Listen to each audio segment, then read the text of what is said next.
Hello guys, welcome back to my channel Swargadeep Bhattacharya. So guys, Pujo তো এসেই গেল। সো আমি পুজোর শপিং করতে গেছিলাম। আমি কোনখানে গেছিলাম তোমরাই দেখো। এই দেখো, মিতালিতে চলে গেছিলাম আবারও, যেখানেই প্রত্যেক বছর যাই। অনেক ভিড় ছিল গাইজ। তারপর এত ভিড় কাটানোর পরে ফাইনালি আমার চান্স চলেই এলো। এই দেখো, এরপর পরপর আমাকে জামা দেখাচ্ছিল। এই যে কাকু থেকে তোমরা প্রত্যেক বছরই দেখতে পাও আমার ভিডিওতে। এই দেখো, আমি এরপর পরপর চুজ করবো গেঞ্জিগুলো। এই দেখো, এটা টি শার্ট একটা নিলাম।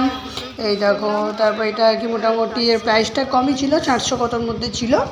আর একটা টি শার্টও নিয়ে নিলাম। এটা একটু নীল হলুদের মধ্যে ছিল। আর একটা আমি চুজ করলাম ব্ল্যাকের মধ্যে। এটার দাম এটা 350 মতন একটা ছিল। আর এই দুটো নেওয়ার পরে আমি তারপর দেখাচ্ছি। দেখো, জিন্স নিলাম একটা গাইস। তারপর জিন্সটাও দেখে নাও, ভালোই ছিল। আর একটা জগার্স প্যান্ট নিলাম ফার্স্ট টাইম। মানে এমনিতেও সব রকমই পরি। আর তার সাথে একটা হাফ প্যান্ট নিলাম আর একটা ট্র্যাক প্যান্ট নিলাম। এই নিয়ে আমার পুজোর শপিং এবার কমপ্লিট হলো। সো এবার আমি জুতো কিনতে গেছিলাম। এই দেখো, কত রকমের জুতো ট্রাই করছিলাম। তারপরে আমার ওই নীল মতন জুতোটা, মানে এটা পছন্দ হয়েছিল। তো ভিডিওটা ভালো লাগলে লাইক করো, সাবস্ক্রাইব করো। Bye bye.